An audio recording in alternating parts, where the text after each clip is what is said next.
Well, Fox News just showed a helicopter shot of the line of cars in front of a Chick-fil-A. Did you miss it? You missed it? They just showed it. It's the power of EIB. Just a little aside. Just a little aside. Finally got a helicopter shot. Here is Rick in Springfield, Massachusetts, as we head back to the phones. Welcome, sir, to the EIB network. Hi. Yeah, hi, Rush. Listen, in view of Ted Cruz's whopping victory in Texas, where Sarah Palin played more than a large part, and her endorsements in Utah and Indiana, and really everywhere she goes, her endorsement is golden. It would seem that Romney, at least in my opinion, he needs to bring in this large base of conservative and Tea Party voters who are now, somewhat less than fully enthusiastic about Romney, and do it with his VP selection. And when you think about the possibilities, how can that person not be Palin? Clearly, she's the most proven, powerful, popular, despite the mainstream media trying to utterly discount her, Sarah Palin. Anyone else that Romney would pick would be compared to Palin, and the obvious would emerge as being the general consensus. Why not Palin?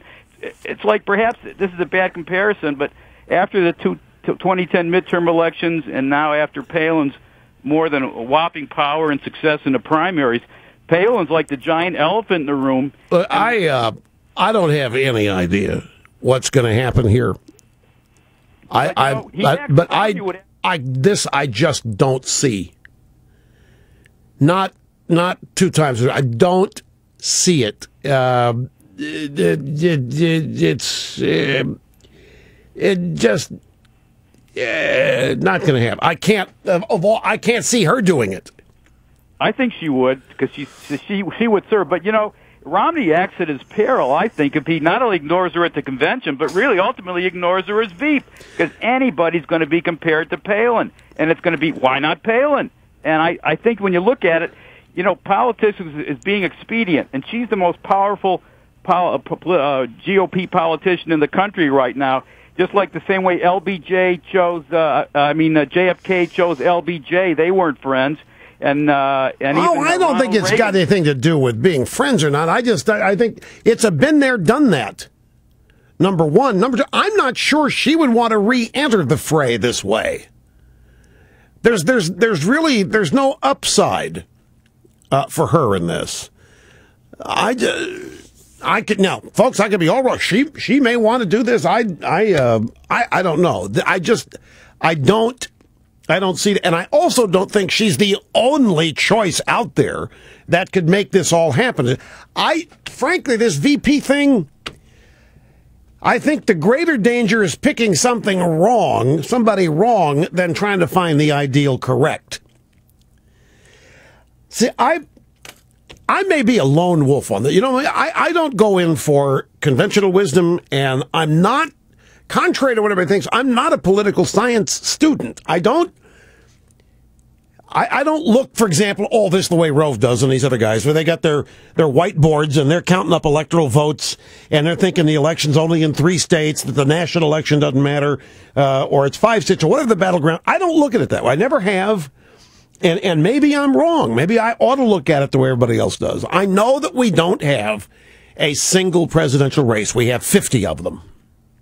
I know that. There are 50, and I know that of the 50, a certain number of them are already known what's going to happen. We're not going to win California, for example. We're not going to win New York. I know all that.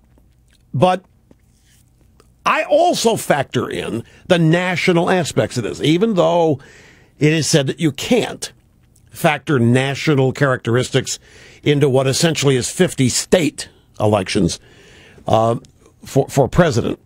But I think that the VP choice, I always have thought that people spend way, way too much time on that, because I don't think anybody votes for I think people did vote for Palin in 2008 because there was such dissatisfaction with the Republican establishment. But the circumstances are all different this time. I think Obama is what's going to get our people out. And people like Rahm Emanuel and Thomas Menino, and every time these liberal Democrats in the media, there's a backlash coming against the entire establishment of Washington, including the Republican establishment, but more specifically, the media and the Democrat establishment, that whole complex. People don't want any more. A majority of people do not want any more of the way this country is being governed. There's no future here that a majority of people want. And I don't think that Romney is in a position where he must have the right VP or he didn't have a choice or chance. I just don't see it that way. Now, I could be dead wrong, and the VP selection could matter much, much more than I think it does. I think it's possible to pick somebody. I don't. How could I say this?